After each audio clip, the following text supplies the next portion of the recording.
엄마가 미쳤다고요. 지금 당장 요양원에 집어넣어야 돼요. 안 그러면 저희가 법적으로 대응합니다. 첫째 재호의 그 차가운 목소리가 아직도 귓가를 맴돈다.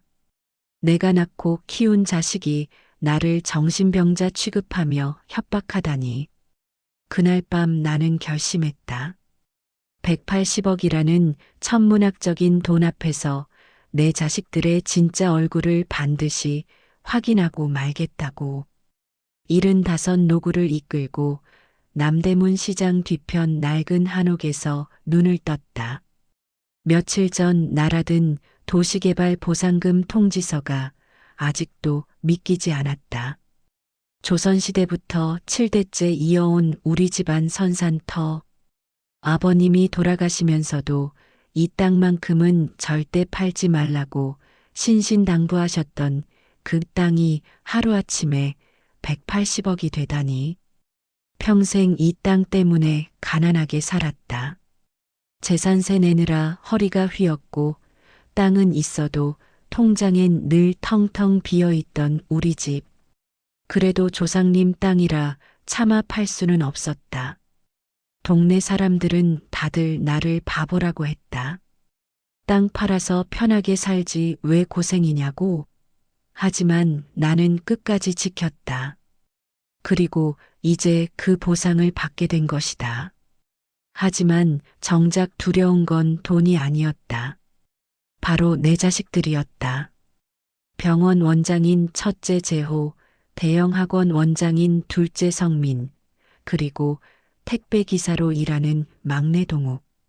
요즘 뉴스만 틀면 나오는 폐륜 사건들이 남일 같지 않았다.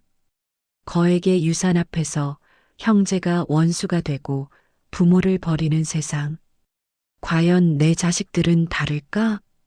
침대 밑에서 꺼낸 건 작은 녹음기였다. 한 달 전에 미리 준비해 둔 것이다. 오늘부터 모든 대화를 녹음할 생각이었다. 증거를 남겨두지 않으면 나중에 무슨 일이 생길지 모르니까. 그리고 또 하나 준비한 게 있었다. 바로 가짜 보이스피싱 피해 시나리오였다. 전날 밤 동네 복사집에서 정교하게 만든 서류들, 경찰 신고 접수증, 은행 거래 내역서, 의사 진단서까지. 마치 전 재산 5천만 원을 사기당하고 큰 병에 걸린 것처럼 꾸며놓았다. 이제 연기만 잘하면 된다. 옷장에서 제일 낡은 한복을 꺼냈다. 10년도 더 된 것으로 소매 끝이 헤어지고 색도 바랜 초라한 옷이었다. 거울에 비친 내 모습은 영락없는 빈민가 할머니였다. 딱 좋다. 오늘은 철저하게 돈 한 푼 없는 불쌍한 어머니가 되어야 한다. 구독과 좋아요를 눌러주세요. 그래야 저도 이야기할 맛이 납니다. 첫 번째 목적지는 강남 청담동. 첫째 재호가 운영하는 대형 성형외과였다. 지하철을 타고 가는 내내 가슴이 쿵쿵 뛰었다. 과연 의사 원장님이 된 내 큰아들이 가난하고 병든 어머니를 어떻게 대할까? 병원에 도착하니 현기증이 날 정도로 큰 건물이었다. 재호 성형외과라고 적힌 간판이 번쩍번쩍 빛나고 있었다. 로비는 호텔처럼 화려했고 직원들은 모두 고급스러운 유니폼을 입고 있었다. 접수 데스크의 간호사가 나를 위아래로 훑어봤다. 초라한 차림 때문인지 표정이 영 좋지 않았다. 무슨 일로 오셨나요? 여기 원장님이 제 아들인데요. 간호사의 눈에 의심이 가득했다. 신분증 보여주세요. 확인 좀 해야겠어요. 신분증을 보여주자 그제야 마지못해 안내했다. 원장실은 최상층에 있었다.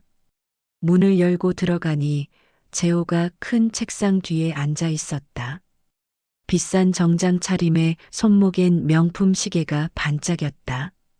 어머니, 갑자기 무슨 일이세요? 병원에까지 오시고. 재호의 목소리는 차가웠다. 마치 귀찮은 민원인을 대하는 것 같았다. 아들아, 사실 어머니가 큰일이 났다. 무슨 일인데요? 재호는 시계를 보며 짜증스런 표정을 지었다. 오후에 VIP 수술이 잡혀 있어서 시간이 없거든요. 보이스피싱에 당했다. 전 재산을 다 날렸어. 그리고 오전에 다녀온 병원에서는 대장암 진단까지 받았어. 재호의 표정이 굳어졌다. 얼마나 날리셨는데요? 5천만 원. 내가 모은 돈 전부야. 그리고 수술비가 3천만 원 필요해. 재호가 깊은 한숨을 내쉬었다. 어머니, 왜 이렇게 조심성이 없으세요? 맨날 텔레비전에서 조심하라고 하는데. 그러더니 서랍에서 봉투를 하나 꺼냈다. 현금 30만 원이 들어 있었다.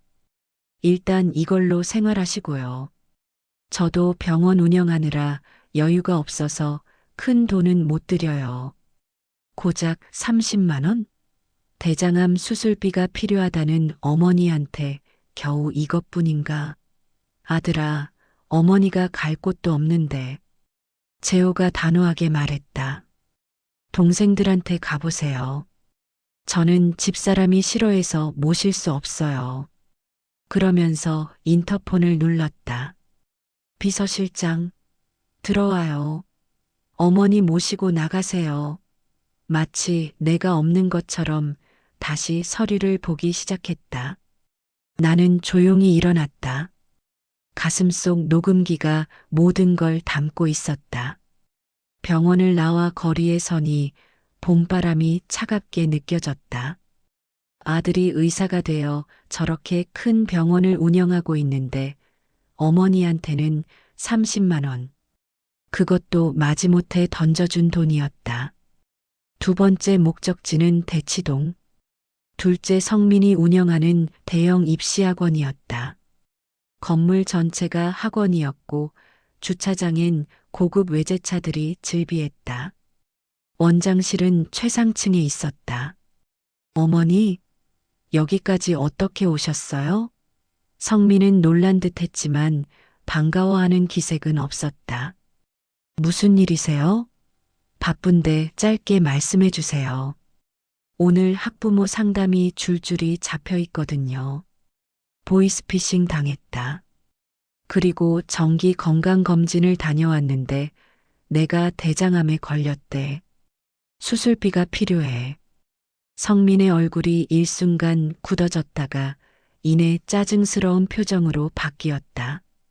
어머니, 그래서 얼마나 필요하신 거예요?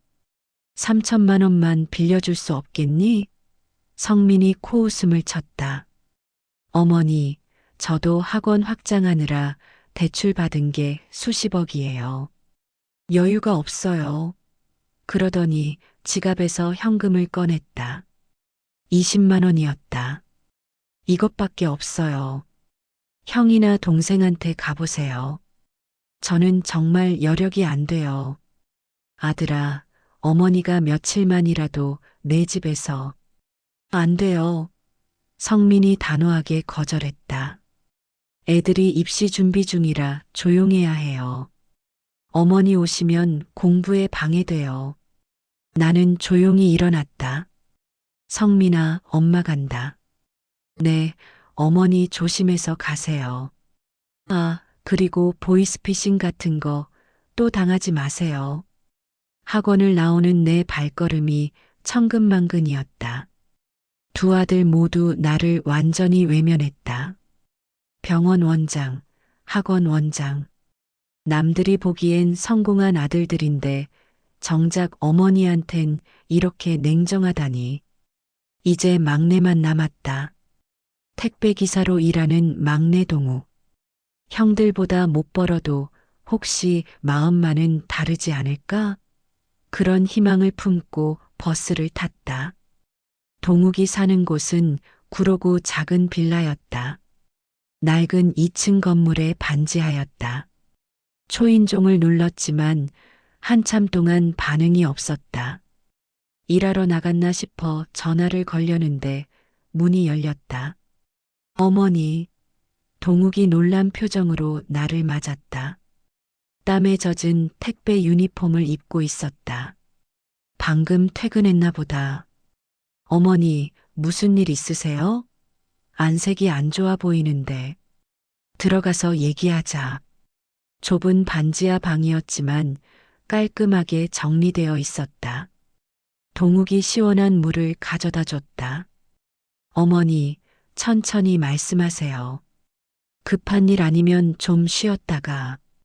동욱아, 사실은 어머니가 큰일을 당했다. 무슨 일이세요? 동욱의 눈에 진짜 걱정이 가득했다. 보이스피싱에 당해서 전 재산을 날렸다. 그리고 병원에서 대장암 진단까지 받았어. 동욱이 벌떡 일어났다. 어머니, 정말이에요? 어떻게 그런 일이? 병원은 가보셨어요? 수술은 언제 하는 거예요? 다른 형들과 달리 동욱은 먼저 내 건강을 걱정했다. 수술비가 3천만 원인데 한 푼도 없어. 갈 곳도 없고. 동욱이 주먹을 불끈 쥐었다. 그 나쁜 놈들. 어르신들 상대로 사기나 치고. 어머니, 형들한테는 얘기하셨어요? 응, 했는데 다들 형편이 어렵다고 하더라. 동욱의 표정이 어두워졌다. 형들이 그랬어요? 그 큰 병원하고 학원 운영하면서요? 그때 현관문이 열렸다. 며느리 수진이 퇴근하고 들어왔다. 마트에서 일한다고 들었다. 어머니, 오셨어요? 수진이 반갑게 인사했다. 일에 지쳤는지 피곤한 기색이 역력했지만 미소는 진심이었다. 여보, 어머니가 보이스피싱 당하셨대.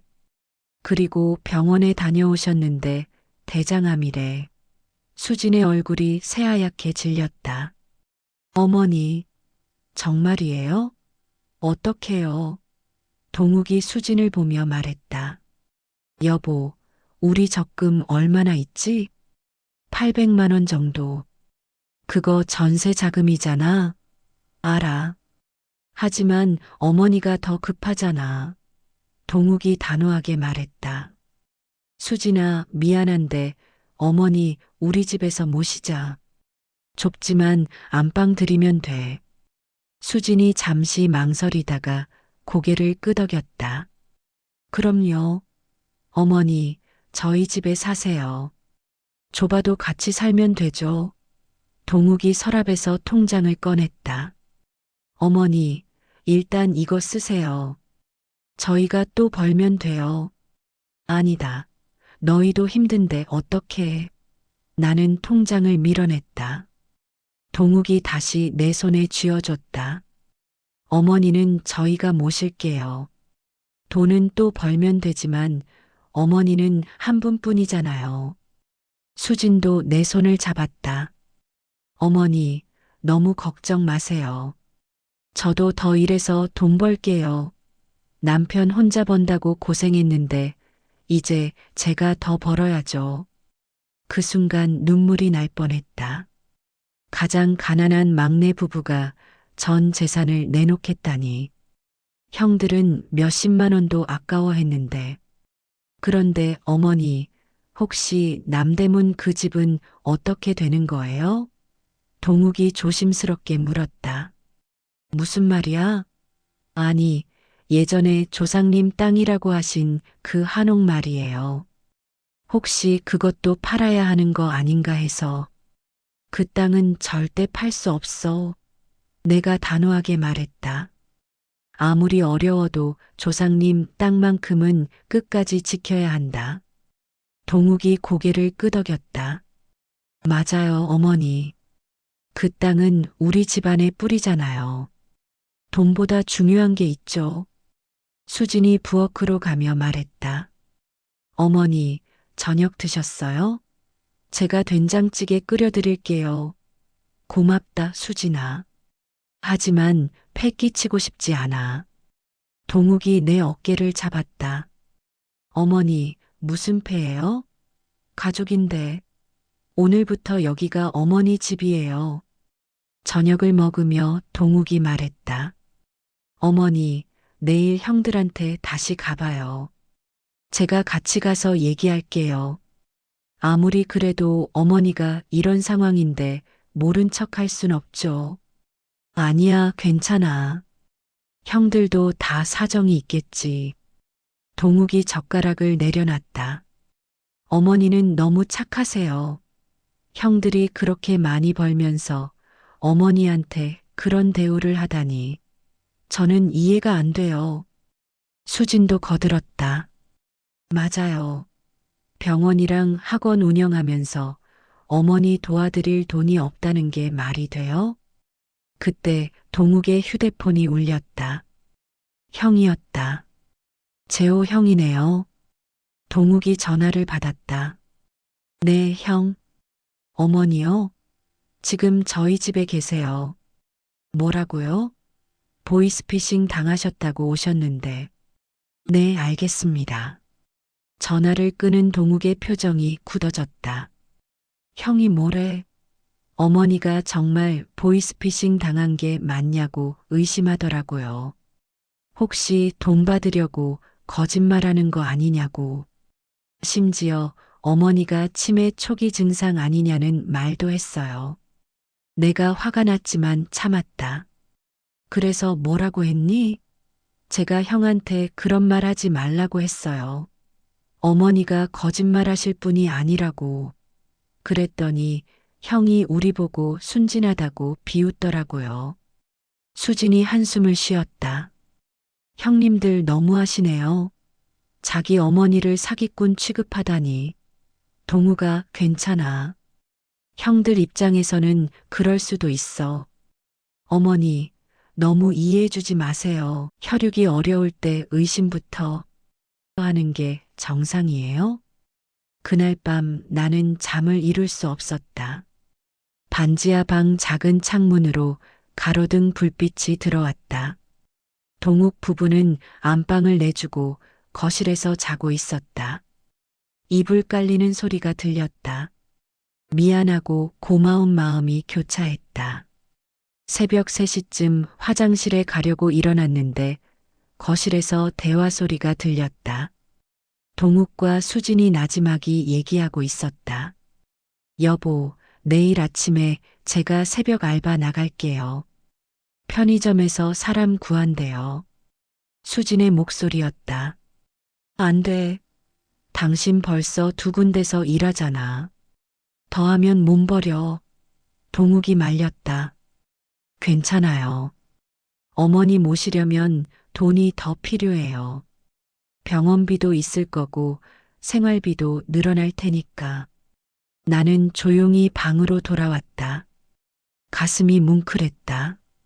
가장 가난한 막내 부부가 나를 위해 이렇게 희생하고 있다니. 형들은 쳐다보지도 않는데. 다음 날 아침 일찍 전화벨이 울렸다. 둘째 성민이었다. 어머니, 저 성민이에요. 어제 생각해봤는데 어머니가 계신 곳 주소 좀 알려주세요. 서류 확인하러 갈게요. 서류라니? 무슨 서류? 보이스피싱 피해 신고서요. 제가 아는 변호사가 있는데 혹시 돈 찾을 방법이 있나 물어보려고요. 고맙지만 괜찮아. 이미 경찰에서 어렵다고 했어. 아니에요, 어머니. 꼭 확인해 봐야 해요. 요즘 보이스피싱 사칭 사건도 많거든요. 사칭이라니? 그게 무슨 말이야? 아니, 어르신들이 보이스피싱 당했다고 거짓말해서 자식들한테 돈 뜯는 경우도 있다는 거예요. 물론 어머니는 아니시겠지만 서류는 확인해 봐야죠. 전화를 끊고 나니 속이 부글부글 끓었다. 사칭이라니. 결국 나를 거짓말쟁이로 의심하는 거였다. 그래도 연기는 계속해야 했다. 녹음기에 모든 걸 담아야 하니까. 점심 무렵 재호가 들이닥쳤다. 노크도 없이 문을 열고 들어온 그의 표정은 딱딱했다. 어머니, 우리 얘기 좀 해요. 동욱은 일 나가고 없을 때였다. 무슨 얘기? 재호가 핸드폰을 꺼내 뭔가를 보여줬다. 어머니, 통장 잔고 좀 보여주세요. 제가 알아봤는데 남대문 집 빼고는 어머니 명의로 된 재산이 없더라고요. 진짜 5천만 원이 전부였어요? 내가 어떻게 개인 재산을 조회해? 재호가 당당하게 말했다. 제가 아는 사람이 은행에 있어요. 어머니가 정말 보이스피싱 당했는지 확인해야죠. 혹시 다른 통장에 돈 숨겨놓은 거 아니에요?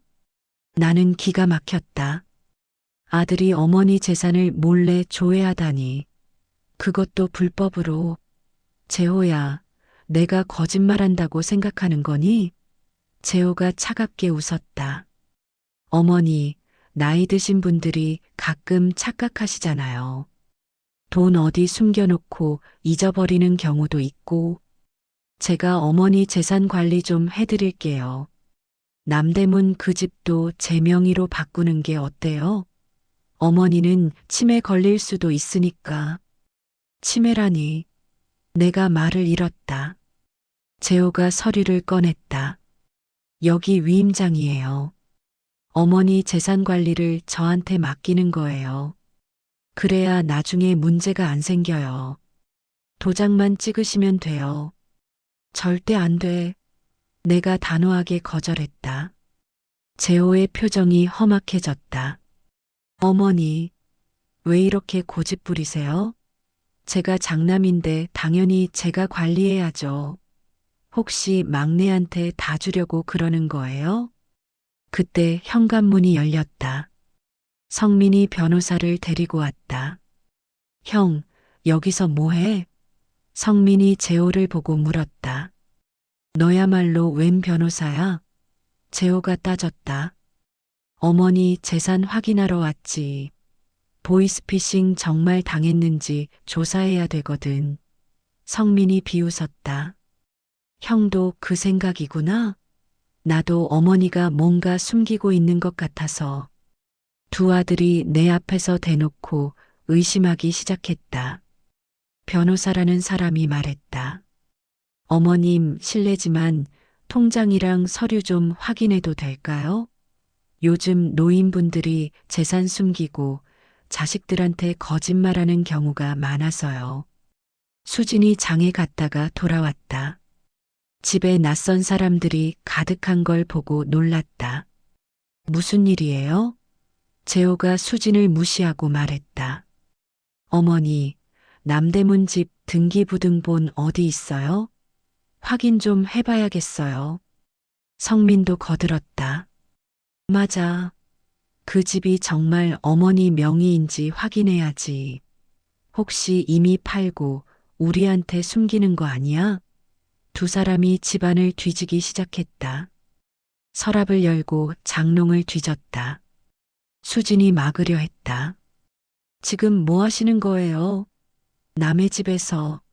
재호가 수진을 밀쳤다. 남의 집이 아니라 우리 어머니 집이야. 비켜. 그때 가방에서 뭔가 떨어졌다. 보이스피싱 피해 신고서였다. 가짜로 만든 것이지만 정교했다. 성민이 그걸 집어들고 변호사에게 보여줬다. 이거 좀 이상하지 않아요? 종이가 너무 새 것 같은데. 변호사가 서류를 자세히 봤다. 확실히 좀 이상하네요. 경찰 직인도 뭔가 어색하고. 이거 위조 아닐까요? 재호가 흥분했다. 그것 봐. 내가 뭘 했어. 어머니가 거짓말하고 있다고. 성민도 화를 냈다. 어머니, 정말 실망이에요. 우리가 바보인 줄 아세요? 돈 받으려고 이런 연극까지 하시다니. 재호가 협박하듯 말했다. 어머니, 솔직하게 말하세요. 진짜 재산이 얼마나 있는지. 남대문 집 벌써 팔았죠? 그 돈 어디 숨겼어요? 수진이 울면서 소리쳤다. 그만하세요. 어머니가 얼마나 힘드신데 이러세요. 성민이 수진을 노려봤다. 당신이 뭔데 끼어들어. 우리 집안 일이야. 그때였다. 동욱이 퇴근하고 들어왔다. 집안 분위기를 보고 얼굴이 굳어졌다. 형들, 지금 뭐 하는 거예요? 재호가 동욱에게 서류를 들이밀었다. 이거 봐. 어머니가 가짜 서류 만들어서 우리 속였어. 동욱이 서류를 보고 형들을 노려봤다. 그래서요? 그게 뭐 어떻다는 거예요?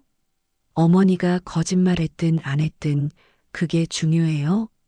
성민이 소리쳤다. 당연히 중요하지. 어머니가 재산 숨기고 우릴 속이고 있잖아. 동욱이 차분하게 말했다.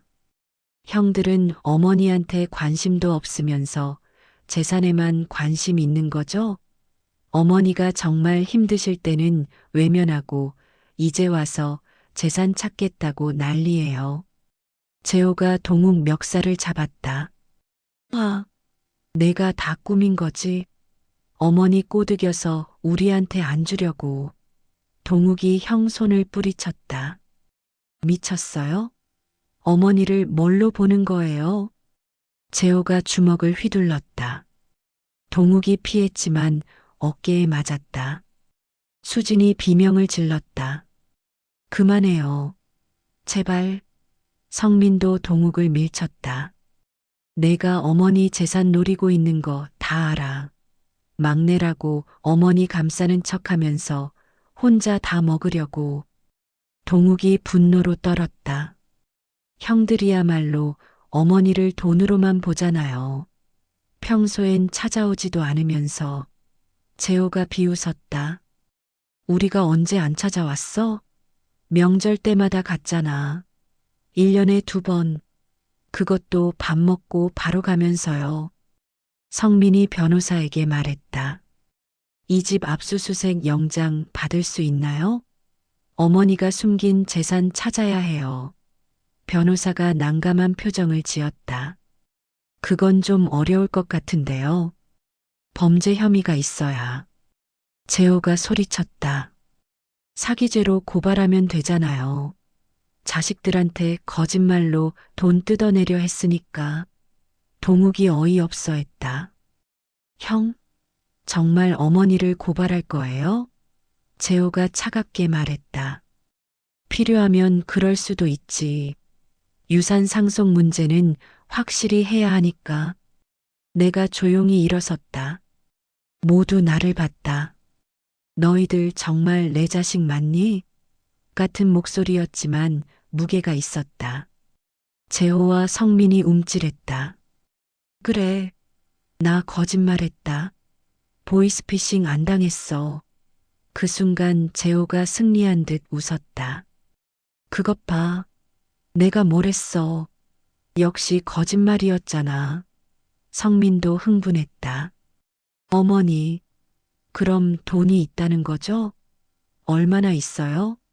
어디 숨겼어요? 하지만 진짜 돈은 없다. 내 말에 두 아들이 당황했다. 무슨 소리예요? 방금 거짓말했다고 했잖아요. 보이스피싱은 거짓말이지만 돈이 없는 건 사실이야. 평생 가난하게 살았어. 그 남대문 집도 재산세 내느라 빚만 잔뜩이야. 재호가 의심했다. 말이 안 돼요. 그럼 왜 거짓말을 한 거예요? 너희를 시험해 보고 싶었어.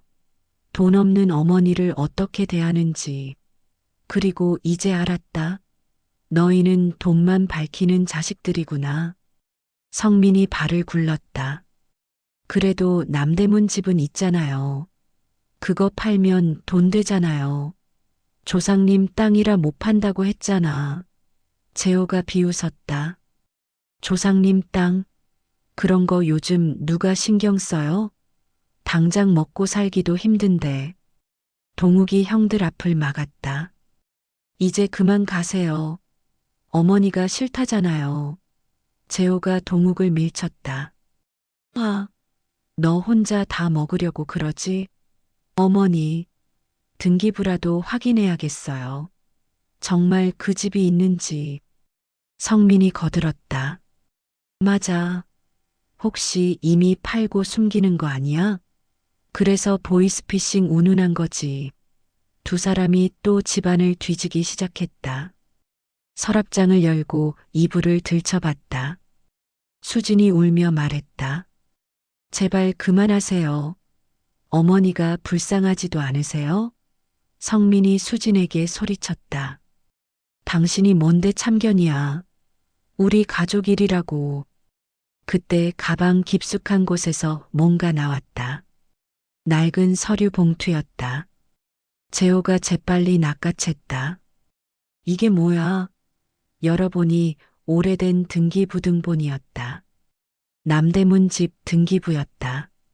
성민이 서류를 보고 눈이 휘둥그레졌다. 대박! 땅이 500평이나 돼. 이거 개발되면 수백억 아니야? 재호도 흥분했다. 이 정도 땅이면 최소 100억은 넘어. 어머니, 이걸 왜 숨기신 거예요? 나는 침묵했다. 동욱이 나서서 말했다. 형들, 그만해요. 어머니 재산이 얼마든 상관없잖아요. 재호가 동욱을 노려봤다. 상관없다고? 우리도 상속받을 권리가 있어. 성민이 계산기를 두드렸다. 3등분하면 한 명당 최소 30억씩. 인생 역전이야. 재호가 내게 다가왔다. 어머니, 이 집 개발 얘기 들으셨죠? 혹시 벌써 계약한 거 아니에요? 그때 현관문이 또 열렸다. 동네 이장이었다. 아주머니, 여기 계셨네요. 급한 일이 있어서요. 무슨 일이에요? 공사에서 또 연락 왔어요. 보상금 관련해서 추가 서류가 필요하대요. 그 말에 재호와 성민의 눈이 반짝였다. 보상금이라고요? 이장이 고개를 끄덕였다. 네, 도시개발 보상금 말이에요. 아주머니 집이 포함됐잖아요. 180억인가 받으신다고 들었는데 순간 거실이 조용해졌다. 180억이라는 숫자가 공기를 무겁게 눌렀다. 재호와 성민의 숨소리가 거칠어졌다. 180억? 성민이 중얼거렸다. 이장이 서류를 주고 갔다. 재호가 떨리는 손으로 서류를 펼쳤다. 정말이었다. 토지 보상금 152억, 건물 보상금 28억, 총 180억 원. 성민이 무릎을 꿇었다. 어머니, 죄송해요. 제가 정말 잘못했어요. 재호도 갑자기 태도를 바꿨다. 어머니, 오해하지 마세요. 저희가 걱정돼서 그런 거예요. 동욱이 형들을 경멸하듯 봤다. 역겹네요. 180억 확인하니까 바로 태도 바꾸는 거 보세요. 재호가 동욱에게 소리쳤다. 아, 너만 깨끗해? 너도 속으로 계산하고 있을 거야. 성민이 내 손을 잡으려 했다. 어머니, 제발 용서해 주세요. 제가 미쳤었어요. 나는 손을 빼며 물었다. 정말 미안해? 아니, 180억에게 미안한 거겠지. 재호가 변명했다. 어머니, 그게 아니라 정말 어머니가 걱정돼서. 이렇게 큰 돈이 있는데 혼자 관리하시기 힘들잖아요. 제가 도와드릴게요. 성민도 거들었다. 맞아요. 우리가 어머니 재산 관리 도와드려야죠. 전문가도 소개시켜드리고. 그때 내가 가방에서 또 다른 서류를 꺼냈다. 녹음기도 함께. 이건 뭐야? 재호가 물었다. 너희들이 한 말 다 녹음한 거야. 어머니를 사기꾼 취급하고 고발하겠다고 한 것까지 전부. 재호와 성민의 얼굴이 새하얗게 질렸다. 어머니, 그건. 나는 차갑게 말했다. 그리고 이미 변호사와 상담했어. 너희 둘은 상속에서 제외시킬 거야. 폐륜적인 행동을 한 자식은 법적으로도 상속 결격 사유가 된다더라. 성민이 무릎 꿇고 빌었다. 어머니, 제발 한 번만 용서해 주세요. 제가 정말 잘못했어요. 재호도 당황해서 말했다. 어머니, 그래도 저희가 자식인데, 혈육인데 어떻게 그러실 수 있어요? 혈육? 나는 코웃음 쳤다. 방금 전까지 나를 고발하겠다던 혈육? 돈 30만 원도 아까워하던 혈육? 그런 혈육은 필요 없어. 동욱이 조용히 말했다. 어머니, 그만하세요. 형들도 충분히 벌 받았어요. 수진도 거들었다.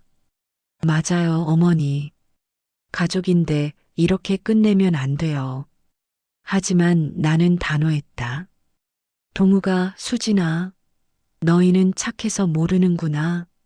이 사람들은 지금도 180억만 생각하고 있어. 날 생각하는 게 아니라. 재호가 급하게 말했다. 아니에요, 어머니. 정말 반성했어요. 앞으로 잘할게요. 매주 찾아뵐게요. 성민도 빌었다. 저도요. 매일이라도 올게요. 어머니 모시고 살게요. 나는 고개를 저었다. 이제 와서 그런 말 해도 소용없어. 너희의 진짜 모습을 봤으니까. 그때 재호가 갑자기 표정을 바꿨다. 그래요. 어머니가 그러시겠다면 법으로 해결하죠. 아무리 그래도 법적 상속권은 있으니까. 성민도 태도를 바꿨다. 맞아요. 우리도 변호사 선임할 거예요. 아무리 어머니라도 자식 상속권을 완전히 박탈할 순 없어요. 동욱이 형들을 보며 한심하다는 듯 말했다. 끝까지 그러네요. 결국 돈이 목적이었구나. 재호가 냉정하게 말했다. 현실적인 거지. 180억인데 포기할 수 있어? 성민도 거들었다. 법정에서 봅시다, 어머니. 우리도 그냥은 안 물러나요. 두 아들이 문을 쾅 닫고 나갔다. 수진이 걱정스럽게 물었다. 어머니, 괜찮으세요? 동욱도 내 손을 잡았다. 어머니, 너무 상처받지 마세요. 형들이 너무했어요. 나는 씁쓸하게 웃었다. 괜찮아. 예상했던 일이야. 하지만 180억 얘기는 아직 다 안 한 게 있어. 무슨 말씀이에요? 동욱이 물었다. 사실 그 돈을 어떻게 쓸지 이미 정했거든. 그런데 너희 형들이 먼저 본색을 드러내서 결심이 더 확고해졌어. 너희가 받아야 해. 왜냐하면 너희만이 진짜 내 자식이니까. 일주일이 지났다. 재호와 성민은 정말로 변호사를 선임했다. 매일같이 내용 증명이 날아왔다. 법적 상속권을 주장하며 180억의 3분의 1씩을 요구한다는 내용이었다. 심지어 정신감정을 요구하는 서류도 있었다. 내가 치매에 걸려 정상적인 판단을 못한다는 주장이었다. 동욱이 분노했다. 형들이 미쳤어요. 어떻게 어머니한테 정신감정을 요구해요? 수진도 울분을 토했다. 정말 인간이 아니에요. 돈 앞에서 어떻게 저렇게 변할 수가 있죠? 나는 차분했다. 괜찮아. 다 예상했던 일이야. 오히려 잘 됐어. 저 두 사람의 진짜 얼굴을 확실히 알았으니까. 그런데 어머니, 정말 괜찮으세요? 법적으로 문제될 수도 있는데. 동욱이 걱정했다. 내가 미소 지었다. 걱정 마라. 나도 준비한 게 있으니까. 사실 한 달 전부터 이미 조치를 취해뒀어. 무슨 조치요? 수진이 물었다. 그때 초인종이 울렸다. 문을 열자 정장 차림의 중년 남자가 서 있었다. 안녕하세요. 김 변호사입니다. 어머님이 부르셨다고 해서 왔습니다. 들어오세요. 동욱과 수지는 놀란 표정이었다. 김 변호사가 서류 가방을 열었다. 어머님, 준비하신 대로 모든 서류 작성 완료했습니다. 공증도 다 받았고요. 무슨 서류예요? 동욱이 물었다. 나는 서류를 펼쳐 보였다. 첫째와 둘째를 상속에서 제외시키는 법적 문서야. 그리고 모든 재산을 동욱 너와 수진에게 증여하는 계약서고, 그리고 이건 그동안 두 형들이 나한테 한 언행을 기록한 일지와 증거 자료들이야. 김 변호사가 설명했다. 민법상 부모에게 중대한 불공정 행위를 한 자녀는 상속 결격 사유가 됩니다. 어머님을 정신병자 취급하고 고발 협박한 녹음 파일이 결정적 증거가 될 겁니다. 동욱이 당황했다. 어머니, 저희는 그런 큰 돈 필요 없어요. 그냥 어머니 모시고 살면 그만이에요. 수진도 고개를 저었다. 맞아요. 180억이라니 너무 부담스러워요. 그때 또 초인종이 울렸다.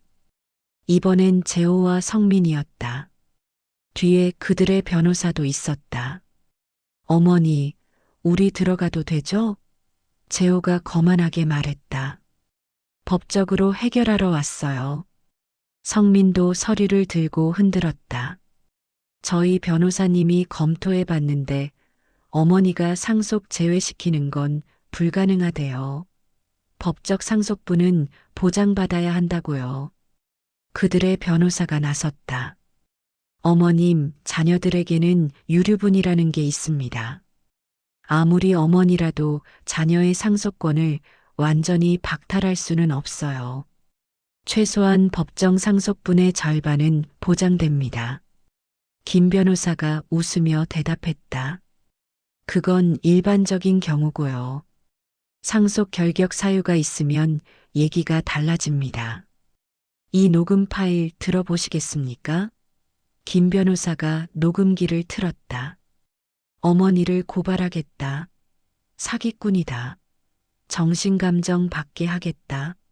재호와 성민의 목소리가 선명하게 들렸다. 두 사람의 얼굴이 창백해졌다.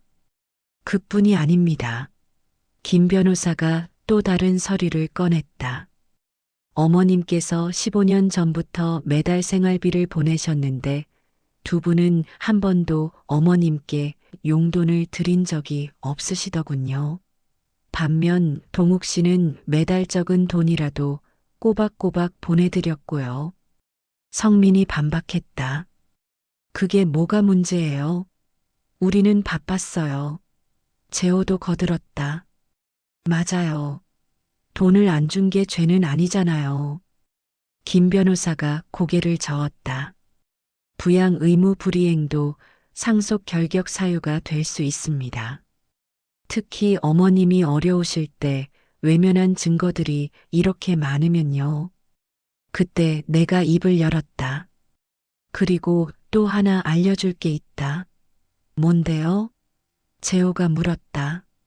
사실 180억은 이미 동욱과 수진 명의로 이전 절차를 시작했어. 뭐라고요? 성민이 소리쳤다.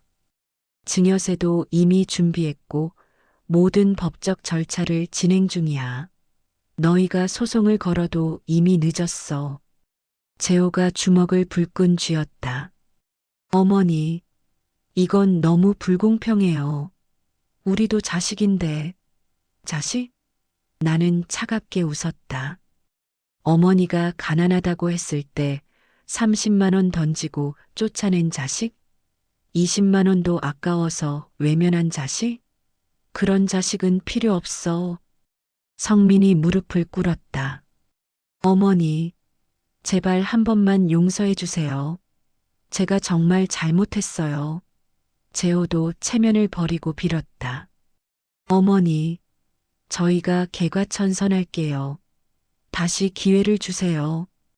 그때 동욱이 나섰다. 형들, 그만해요. 늦었어요. 어머니가 결정하신 거예요. 수진도 단호하게 말했다. 지금이라도 진심으로 반성하고 가세요. 더 추해지기 전에. 재호가 갑자기 분노를 폭발시켰다. 너희가 깨어낸 거지? 어머니 혼자서 이런 결정할 리 없어. 성민도 동욱을 밀쳤다. 맞아. 너희가 어머니 세뇌시킨 거야. 동욱이 형들을 노려봤다. 형들이야말로 돈만 보고 어머니는 안 보잖아요.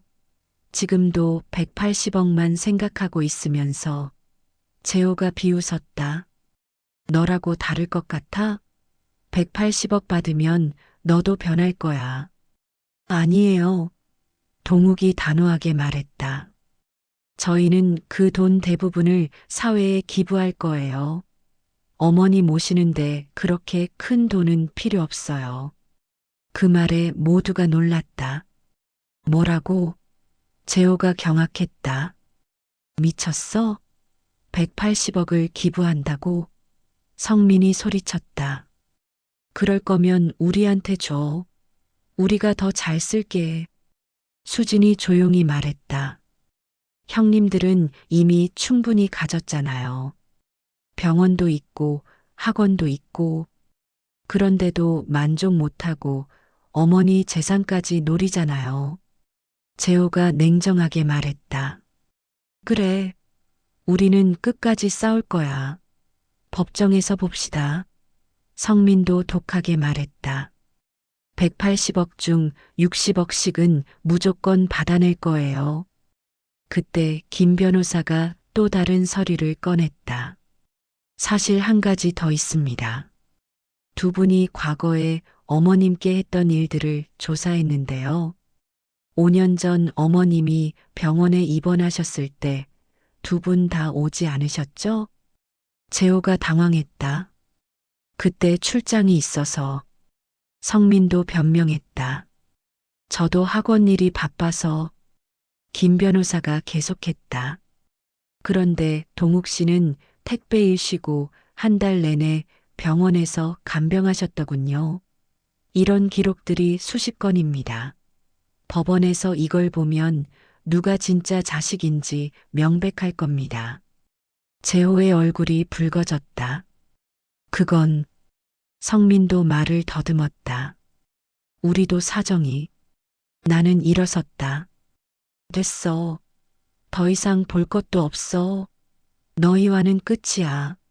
앞으로 내 앞에 나타나지 마. 법정에서 보고 싶으면 거기서 봅시다. 재호가 마지막으로 발악했다. 어머니, 이건 정말 너무해요. 우리를 완전히 버리는 거예요? 나는 재호를 똑바로 봤다. 너희가 먼저 나를 버렸어. 돈 없는 어머니는 필요 없다고 했잖아. 성민이 울먹였다. 그때는 정말 제가 미쳤었어요. 용서해 주세요. 늦었어. 너희와는 이제 끝이야. 다시는 내 앞에 나타나지 마라. 재호와 성민이 그들의 변호사와 함께 쫓겨나듯 나갔다.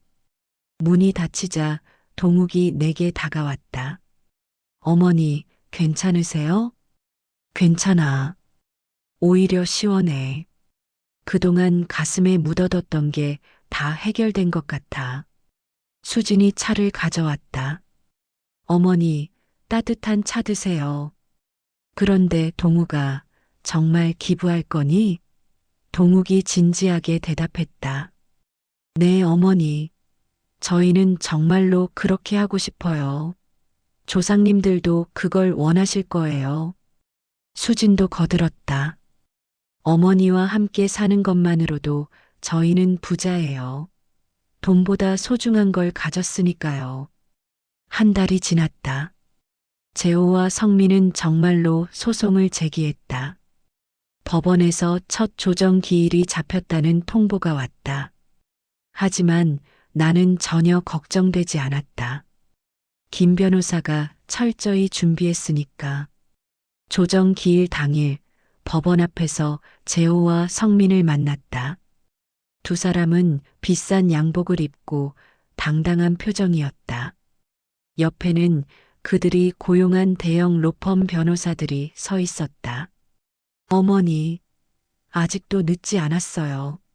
재호가 말했다. 합의하시죠. 60억씩만 주시면 깔끔하게 끝낼게요. 성민도 거들었다. 그게 서로한테 좋아요. 법정 싸움은 가족 망신이잖아요. 나는 차갑게 대답했다. 망신? 너희가 먼저 나를 정신병자 취급했잖아. 가족? 너희는 내 가족이 아니야. 조정실에 들어가자 조정위원이 사건을 검토하기 시작했다.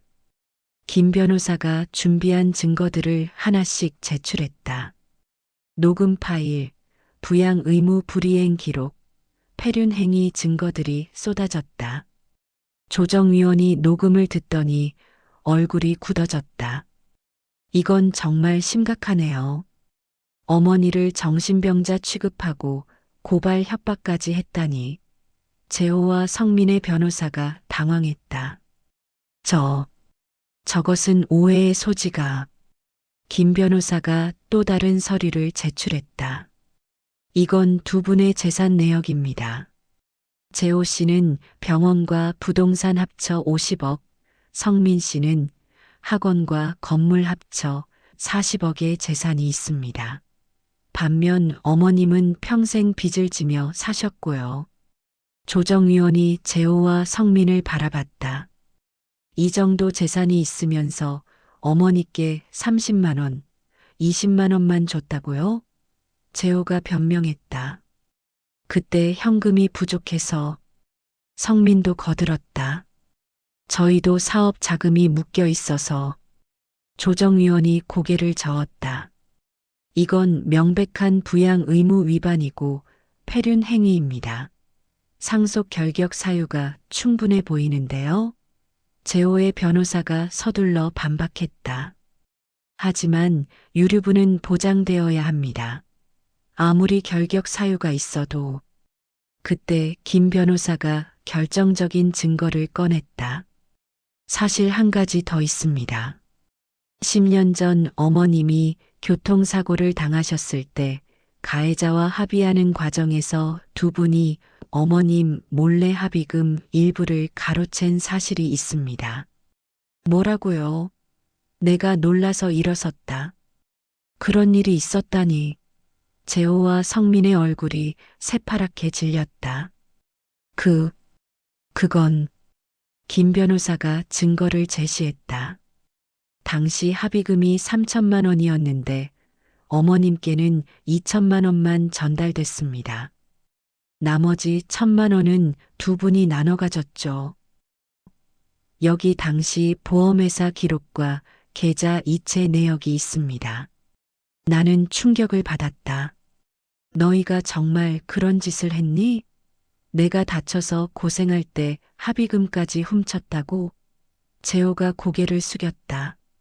어머니, 그때 정말 돈이 급해서.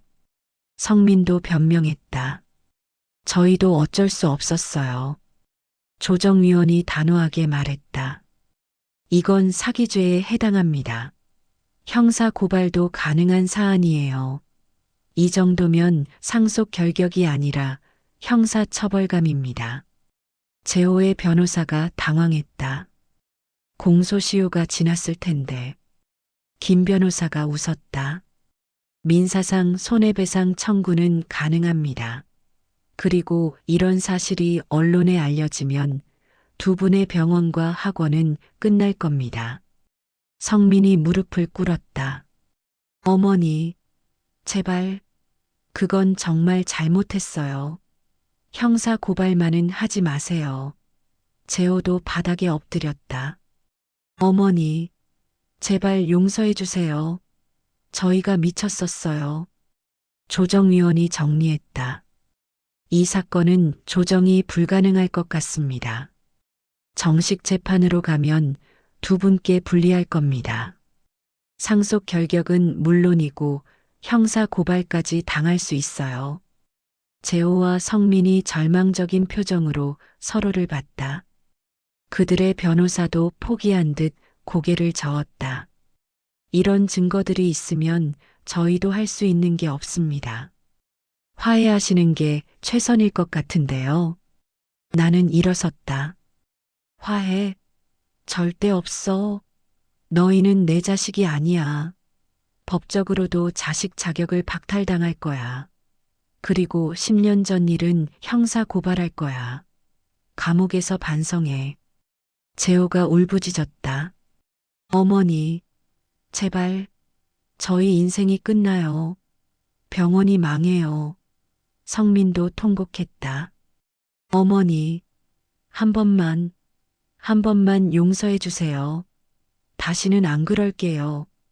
하지만 나는 차갑게 돌아섰다.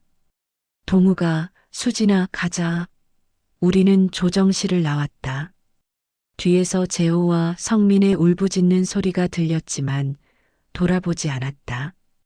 법원을 나오니 햇살이 눈부셨다. 동욱이 내 손을 잡았다. 어머니, 힘드셨죠? 괜찮아. 오히려 속이 시원해. 10년 동안 묵혀뒀던 게 다 밝혀졌으니까. 수진이 놀란 표정으로 말했다. 어머니, 정말 형님들이 합의금을 가로챘다니. 너무 충격이에요. 나도 오늘 처음 알았어. 김 변호사가 조사하다가 발견했대. 정말 너무한 자식들이야. 그날 저녁 집에 돌아오니 김 변호사에게서 전화가 왔다. 어머님, 재호 씨와 성민 씨가 완전히 포기했습니다.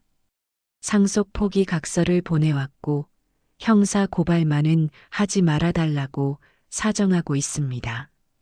그래요? 일단 각서는 받아두세요. 형사 고발은 좀 더 생각해 보겠습니다. 전화를 끊고 나니 마음이 복잡했다. 그래도 내가 낳은 자식들인데. 하지만 그들이 한 짓을 생각하면 용서할 수 없었다. 일주일 후 놀라운 소식이 들려왔다. 재호의 병원이 세무조사를 받고 있다는 것이었다. 성민의 학원도 교육청 감사가 들어갔다고 했다. 아마도 이번 소송 과정에서 드러난 재산 내역 때문인 것 같았다. 동욱이 걱정스럽게 말했다. 어머니, 형들이 완전히 망하겠네요. 그래도 불쌍하지 않으세요? 나는 고개를 저었다. 자업자득이야. 남의 돈을 훔치고도 떳떳하게 살았으니 벌 받는 거지. 한 달 후 재호와 성민이 찾아왔다. 두 사람 모두 초췌한 모습이었다. 예전의 거만함은 온데간데 없었다. 어머니, 우리 잘못했어요. 제발 형사 고발만은 하지 마세요. 재호가 간신히 말했다. 성민도 울먹였다. 병원이랑 학원 다 압류당했어요. 이제 정말 끝이에요. 어머니가 형사 고발까지 하면 저희는 정말 감옥 가요. 나는 차갑게 말했다. 그래서 내가 용서해야 할 이유가 뭔데? 너희가 나한테 한 짓을 생각해봐. 병든 어머니를 쫓아내고 합의금까지 훔치고. 재호가 바닥에 이마를 찌으며 빌었다. 정말 죽을 죄를 졌어요. 평생 후회하며 살게요. 제발 한 번만. 성민도 통곡했다. 어머니, 저희가 정말 잘못했어요. 다시는 어머니 앞에 나타나지 않을게요. 그때 동욱이 나섰다. 어머니, 형사 고발은 하지 마세요. 그래도 형제인데. 수진도 거들었다. 맞아요, 어머니. 형님들이 충분히 벌 받았어요. 더 이상은 너무 가혹해요. 나는 한참을 고민했다. 그래. 형사 고발은 하지 않겠다. 대신 조건이 있어. 뭐든지 하겠습니다. 재호와 성민이 동시에 외쳤다. 첫째, 다시는 내 앞에 나타나지 마라. 둘째, 180억에 대한 모든 권리를 포기한다는 각서를 공증 받아라. 셋째, 앞으로 동욱이를 형으로 모시고 살아라. 알겠습니다. 모두 따르겠습니다. 그날 이후 재호와 성민은 완전히 사라졌다. 각서를 공증받고 모든 상속 권리를 포기한 뒤 연락이 끊겼다. 병원과 학원도 모두 처분했다는 소식만 들려왔다. 어디서 어떻게 사는지는 알 수 없었고 알고 싶지도 않았다. 180억 보상금이 정식으로 입금되던 날 나는 동욱과 수진을 불러앉혔다. 이제 너희가 이 돈의 주인이야. 하지만 잘 써야 한다. 조상님들이 지켜온 땅에서 나온 돈이니까. 동욱이 진지하게 말했다. 어머니, 저희 생각을 말씀드려도 될까요? 그럼 말해보렴. 수진이 서류를 꺼냈다. 저희가 계획을 세워봤어요. 우선 10억으로 어머니 모실 집을 마련하고 5억은 의료비와 생활비로 따로 빼놓을게요. 그리고 나머지 165억은요? 내가 물었다. 동욱이 대답했다. 100억은 장학재단 설립하고 50억은 어려운 노인들 돕는 복지재단 만들고 15억은 우리 종중에 기탁해서 후손들 교육 기금으로 남기려고요. 눈물이 났다. 정말 그렇게 할 거니? 너희가 쓸 돈은? 수진이 웃으며 말했다.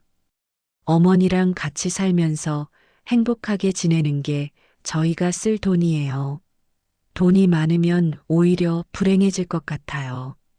형님들처럼요. 며칠 후 우리는 새 집으로 이사했다.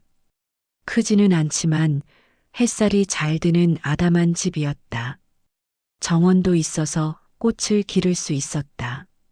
무엇보다 새 식구가 오순도순 살기에 딱 좋았다. 어머니, 여기 정말 좋아요. 수진이 기뻐했다. 매일 아침 정원에서 차 마시면서 행복하게 살아요. 동욱도 웃으며 말했다. 저도 이제 택배일 그만두고 재단 일 준비하려고요. 사람들 돕는 일을 하고 싶어요. 그런데 며칠 후 예상치 못한 손님이 찾아왔다. 재호의 아내, 그러니까 큰 며느리였다. 어머니, 저예요. 미선이. 얼굴이 많이 수척해져 있었다. 무슨 일이니? 차갑게 물었지만 안쓰러운 마음도 들었다. 미선이 울먹이며 말했다. 재호가 잠적했어요. 병원 망하고 빚쟁이들한테 쫓기다가 사라졌어요. 저랑 아이들만 남았어요. 그래서 염치 없지만 도와주세요. 아이들이 학교도 못 가고 있어요. 집도 압류당해서 갈 곳이 없어요. 미선이 바닥에 무릎을 꿇었다. 동욱이 나를 보며 말했다. 어머니, 그래도 조카들은 죄가 없잖아요. 수진도 거들었다. 맞아요. 아이들은 불쌍해요. 나는 한숨을 쉬었다. 재호는 어디 있는지 아니? 몰라요. 연락도 안 돼요. 아마 도망간 것 같아요. 미선이 흐느꼈다. 그동안 재호가 어머니께 얼마나 못되게 굴었는지 이제야 알았어요. 저도 몰랐어요. 정말 죄송해요. 동욱이 제안했다. 어머니, 조카들 학비 정도는 도와주면 어떨까요? 나는 고민했다. 그래. 아이들은 죄가 없지. 미선아, 아이들 데려와. 학비는 대주겠다. 하지만 재호는 절대 용서 못해. 미선이 감사하다며 울었다. 고맙습니다, 어머니. 정말 고맙습니다. 일주일 후 성민의 아내도 찾아왔다. 역시 비슷한 사정이었다. 성민도 빚 때문에 도망갔고 가족만 남았다는 것이었다. 어머니, 저희도 도와주세요. 아이들이 굶고 있어요. 이번에도 동욱과 수진이 설득했다. 어머니, 조카들은 도와줘야 해요. 형들이 잘못했지 아이들은 아니잖아요. 그래, 너희 말이 맞다. 아이들 데려와. 도와주마. 그렇게 우리는 큰 며느리, 둘째 며느리와 손주들을 돕기 시작했다. 하지만 재호와 성민은 끝까지 나타나지 않았다. 어디선가 숨어서 부끄러움과 후회 속에 살고 있을 것이다. 재단 설립식 날이 왔다. 조상님의 이름을 딴 칠봉장학재단과 칠봉복지재단이 정식으로 출범했다. 신문과 방송에서도 취재를 왔다. 기자가 물었다. 어머님, 이렇게 큰 돈을 기부하시는 이유가 뭔가요? 나는 담담하게 대답했다. 조상님의 뜻을 이어가는 거예요. 그리고 돈보다 소중한 게 있다는 걸 보여주고 싶어요. 진정한 효도가 뭔지, 진짜 가족이 뭔지 말이에요. 동욱이 내 옆에서 말했다.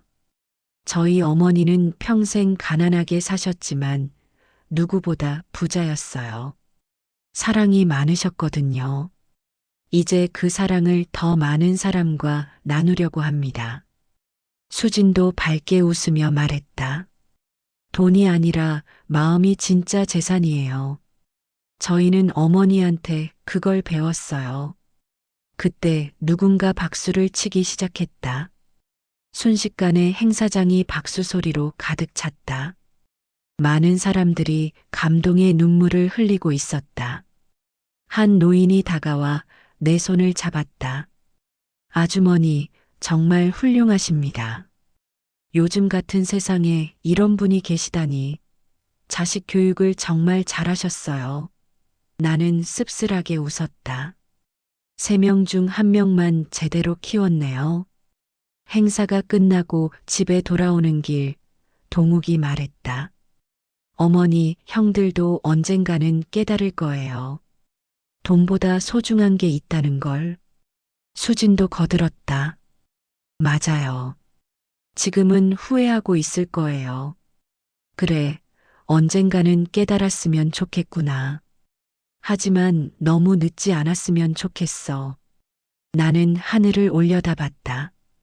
아버님, 조상님, 제가 땅을 잘 지켰죠? 이제 좋은 일에 쓰이고 있어요. 그날 밤 나는 오랜만에 편안하게 잠들었다. 180억이라는 무거운 짐을 내려놓으니 마음이 가벼웠다. 무엇보다 진짜 자식을 곁에 두고 있다는 것이 행복했다. 하지만 이야기는 여기서 끝이 아니었다. 3달 후 전혀 예상치 못한 일이 벌어졌으니 3달 후 동욱이 새벽에 다급하게 나를 깨웠다. 어머니, 큰일 났어요. 밖에 기자들이 가득해요. 무슨 일이니? 잠이 덜 깬 채로 물었다. 형들이 언론에 인터뷰했대요. 어머니가 180억 독차지했다고 거짓말하고 있어요. 텔레비전을 켜자 충격적인 장면이 나왔다. 재호와 성민이 어느 시사 프로그램에 출연해 있었다. 두 사람 모두 초췌한 모습으로 눈물을 흘리고 있었다. 저희 어머니가 저희를 완전히 버렸어요. 180억을 막내한테만 주고 저희는 한 푼도 안 줬어요. 재호가 울먹이며 말했다. 심지어 저희를 정신병자 취급하며 법적으로 제외시켰어요. 성민도 거들었다. 저희가 조금 부족했을 수는 있어도 이렇게까지 할 일인가요? 어머니가 치매에 걸려서 정상적인 판단을 못 하시는 것 같아요. 막내가 어머니를 조종하고 있어요. 기자가 물었다. 그럼 두 분은 전혀 잘못이 없다는 건가요? 재호가 억울하다는 듯 말했다. 저희는 그저 바빠서 자주 못 찾아뵀을 뿐이에요. 그게 180억을 빼앗길 정도의 죄인가요? 수진이 분노했다. 저 거짓말쟁이들. 어떻게 저럴 수가 있어요? 어머니한테 했던 짓은 다 숨기고 동욱도 주먹을 불끈 쥐었다. 형들이 완전히 미쳤구나. 언론 플레이까지 하다니. 방송은 계속됐다. 성민이 서류를 들고 흔들었다. 여기 증거가 있어요. 어머니가 저희한테 상속 포기 각서를 강제로 쓰게 했어요. 협박당해서 어쩔 수 없이 서명한 거예요. 재호도 맞장구 쳤다. 맞아요. 저희는 효자였어요. 매달 용돈도 드렸고 명절마다 찾아뵀어요. 그런데 막내가 어머니를 꼬드겨서 저희를 쫓아낸 거예요. 그때 전화벨이 울렸다. 김 변호사였다. 어머님, 보고 계시죠? 걱정 마세요.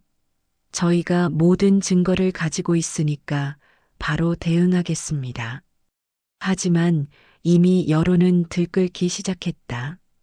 인터넷에는 나를 비난하는 댓글들이 쏟아졌다. 노인이 180억 독차지하다니 욕심도 많아. 자식들 다 똑같은데 막내한테만 주는 건 불공평해. 치매 걸린 거 아니야?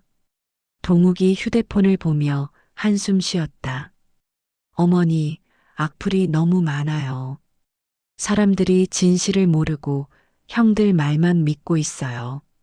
수진도 걱정했다. 이러다 어머니가 나쁜 사람 되는 거 아니에요? 나는 의외로 담담했다. 괜찮아. 진실은 언젠가 밝혀지게 되어 있어. 그들이 거짓말쟁이라는 것도 곧 드러날 거야. 다음 날 재호와 성민은 더 자극적인 인터뷰를 했다. 성민이 눈물을 짜내며 말했다.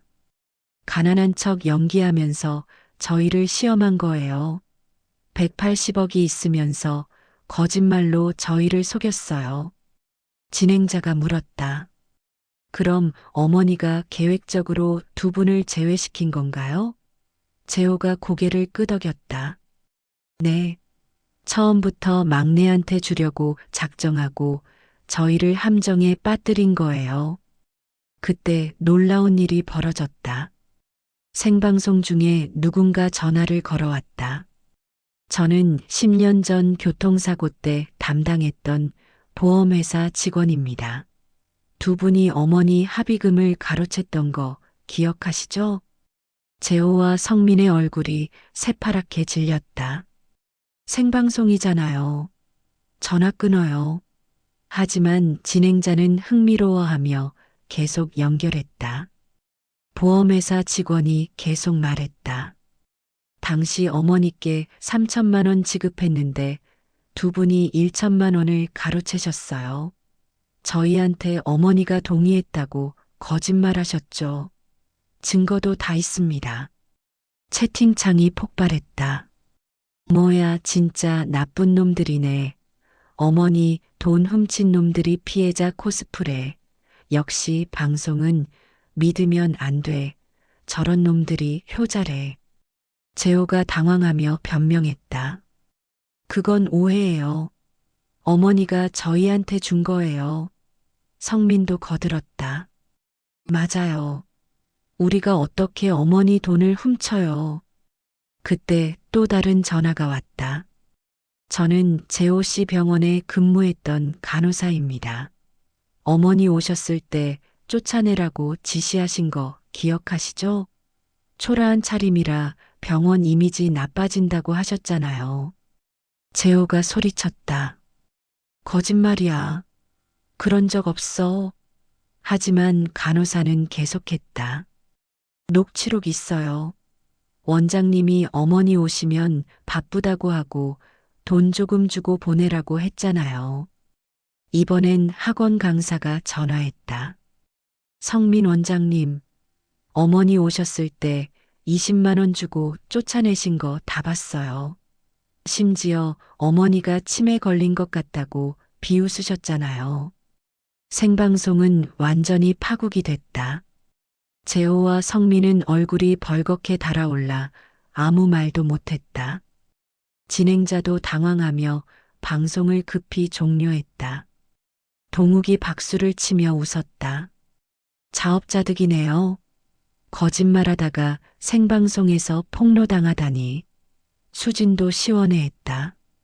이제 사람들이 진실을 알겠네요. 다음 날 모든 언론이 이 사건을 대서특필했다. 폐륜 아들들의 거짓 눈물, 어머니 돈 훔치고 피해자 행세, 180억 노리고 언론 플레이하다 망신이라는 제목들이 쏟아졌다. 김 변호사가 전화했다. 어머님, 완벽한 역전이에요. 이제 두 사람을 명예훼손으로 고소할 수 있습니다. 아니에요. 이미 충분히 벌받았어요. 더 이상은 필요 없어요. 그런데 일주일 후 재호와 성민이 다시 찾아왔다. 이번에는 정말 비참한 모습이었다. 노숙자처럼 초라한 행색에 며칠 굶은 듯했다. 어머니, 살려주세요. 이제 정말 갈 곳이 없어요. 재호가 간신히 말했다. 성민도 울며 빌었다. 길거리에서 자고 있어요. 먹을 것도 없어요. 동욱이 형들을 막았다. 형들, 이제 그만해요. 충분히 기회를 줬잖아요. 수진도 차갑게 말했다. 생방송에서 거짓말하고 또 왔어요? 재호가 바닥에 이마를 찧었다. 정말 미쳤었어요. 돈 때문에 정신이 나갔었어요. 이제야 깨달았어요. 돈이 아무것도 아니라는 걸. 성민도 통곡했다. 어머니, 저희가 진짜 깨달았어요. 거리에서 자면서 어머니가 얼마나 고생하셨는지 알았어요. 제발 한 번만 더 용서해 주세요. 나는 차갑게 말했다. 너희는 끝까지 거짓말쟁이구나. 생방송에서 나를 치매 환자 취급하고 이제 와서 또 연기야? 아니에요. 재호가 울부짖었다. 정말 진심이에요. 저희가 완전히 잘못 살았어요. 돈이 전부인 줄 알았는데 아무것도 아니었어요. 그때 놀라운 일이 일어났다. 재호가 갑자기 쓰러졌다. 며칠 굶어서 영양실조에 탈진이었다. 성민이 형을 부축하며 울었다. 형, 정신 차려. 어머니, 형이 죽어가요. 동욱이 급히 119를 불렀다. 구급차가 와서 재호를 싣고 갔다. 나도 따라가지 않을 수 없었다. 아무리 미워도 내가 낳은 자식이었으니까. 병원에서 의사가 말했다. 심한 영양실조와 스트레스로 쓰러진 겁니다. 당분간 입원해야 해요. 치료비는 내가 낼게요. 내가 한숨 쉬며 말했다. 병실에서 재호가 눈을 떴다. 어머니, 왜 저를? 성민도 옆에서 울고 있었다. 두 사람 모두 뼈만 앙상하게 남은 모습이었다. 그때 내가 결심했다. 이것이 진짜 마지막이다. 너희에게 마지막 기회를 준다. 하지만 조건이 있어. 내 목소리는 단호했다. 재호와 성민이 간절한 눈빛으로 나를 봤다. 뭐든지 하겠습니다. 어머니, 첫째, 재단에서 일해라. 무보수로. 둘째, 3년 동안 이 일을 하면서 진짜로 변했는지 증명해라. 그때까지 단 한 푼도 주지 않을 거다. 재호가 눈물을 흘리며 고개를 끄덕였다. 감사합니다. 꼭 증명하겠습니다. 성민도 맹세했다. 어머니, 정말로 새 사람이 되겠습니다. 동욱이 걱정스럽게 말했다. 어머니, 또 속으실 수도 있어요. 알아. 하지만 이번이 정말 마지막이야. 3년 후에도 안 변하면 그땐 정말 끝이다. 재단에서 일을 시작한 재호와 성민은 처음엔 힘들어했다. 새벽 5시에 일어나 무료 급식소에서 배식하고 독거노인들 찾아다니며 도시락 배달하고 저녁엔 노숙자들에게 담요를 나눠줬다. 한 달이 지났을 때 성민이 쓰러질 뻔했다. 너무 힘들어요. 몸이 안 따라줘요. 포기하려면 지금 해. 나는 차갑게 말했다. 아니요. 계속하겠습니다. 성민이 다시 일어섰다. 3개월이 지나자 조금씩 변화가 보였다. 재호가 어느 날 말했다. 어머니, 오늘 할머니 한 분이 저한테 고맙다고 우셨어요. 처음으로 누군가를 진짜 도왔다는 기분이 들었어요. 성민도 달라졌다. 예전엔 돈만 생각했는데 이제는 사람들 얼굴이 보여요. 그들이 얼마나 힘든지, 작은 도움이 얼마나 큰 의미인지 알게 됐어요. 6개월이 지났을 때 놀라운 일이 일어났다. 재단에서 도움받던 한 노인이 찾아왔다. 이 두 청년 덕분에 제가 살았어요. 매일 찾아와서 말벗도 해주고 병원도 데려다 줬어요. 정말 천사 같은 사람들이에요. 동욱이 놀라며 말했다. 형들이 정말 그랬어요? 수진도 믿기지 않는다는 표정이었다. 설마 진짜로 변하고 있는 건가요? 1년이 지났다. 재호와 성민은 완전히 다른 사람이 됐다. 예전의 거만함은 사라지고 겸손해졌다. 화려했던 옷차림도 수수해졌다. 무엇보다 눈빛이 달라졌다. 탐욕 대신 따뜻함이 담겨 있었다. 어느 날 재호가 울며 고백했다. 어머니, 제가 정말 못된 자식이었어요. 돈밖에 몰랐어요. 이제야 어머니가 왜 그러셨는지 알겠어요. 돈은 정말 아무것도 아니에요. 성민도 무릎 꿇고 말했다. 어머니가 평생 가난해도 행복하셨던 이유를 이제 알겠어요. 사랑이 있었기 때문이었어요. 저희는 그걸 몰랐어요. 2년째 두 사람은 재단의 핵심 인력이 됐다. 재호는 의료 봉사팀을 만들어 무료 진료를 시작했다. 성민은 야학을 열어 가난한 아이들을 가르쳤다. 어느 날 텔레비전에 두 사람이 다시 나왔다. 이번엔 미담의 주인공으로였다.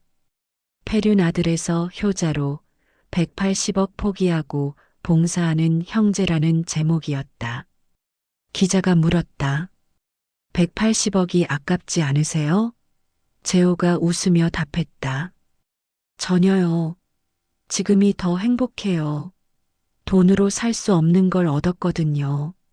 성민도 말했다. 어머니가 저희를 버린 게 아니라 살린 거예요. 그때 쫓겨나지 않았다면 저희는 평생 돈의 노예로 살았을 거예요.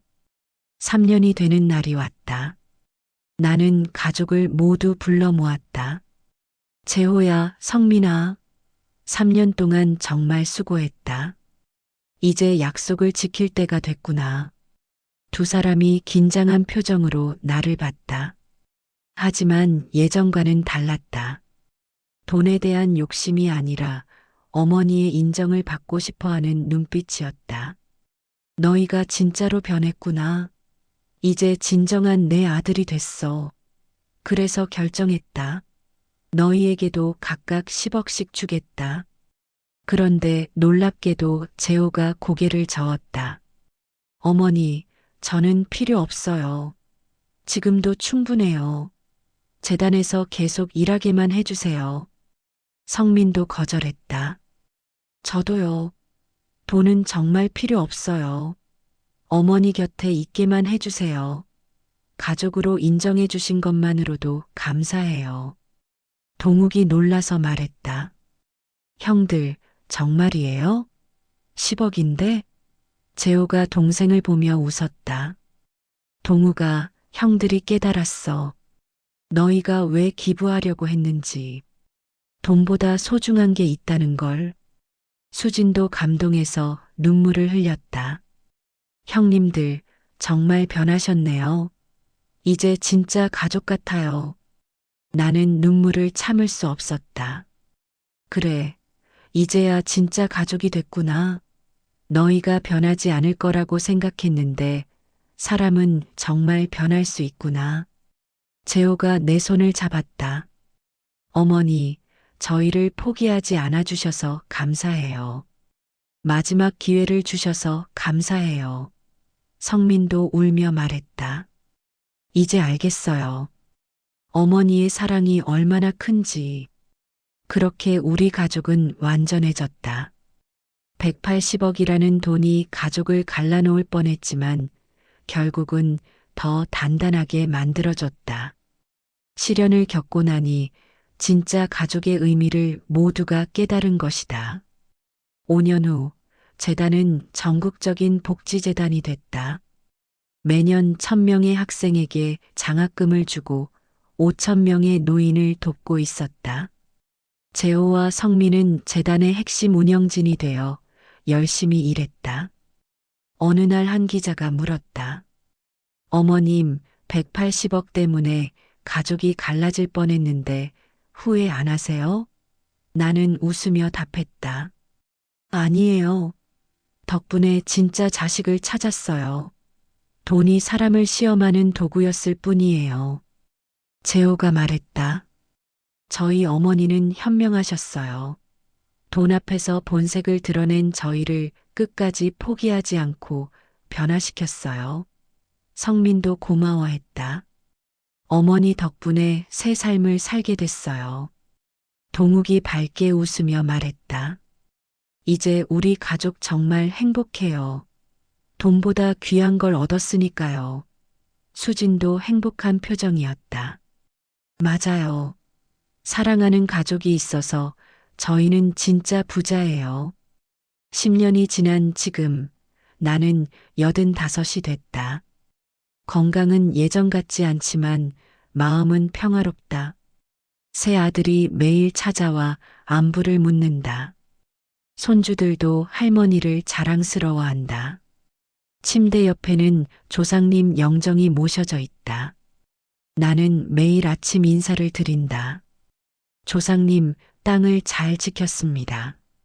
좋은 일에 쓰이고 있습니다. 자식들도 모두 바르게 컸습니다. 어느 날 꿈에 남편이 나타났다. 여보, 고생 많았소. 자식들 잘 키웠어. 우리 땅이 이렇게 좋은 일에 쓰이다니 정말 자랑스럽소.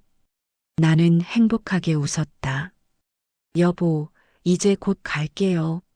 그때까지 조금만 기다려요. 시련을 이겨냈으니 이제 편히 눈 감을 수 있을 것 같아요. 마지막으로 하고 싶은 말이 있다.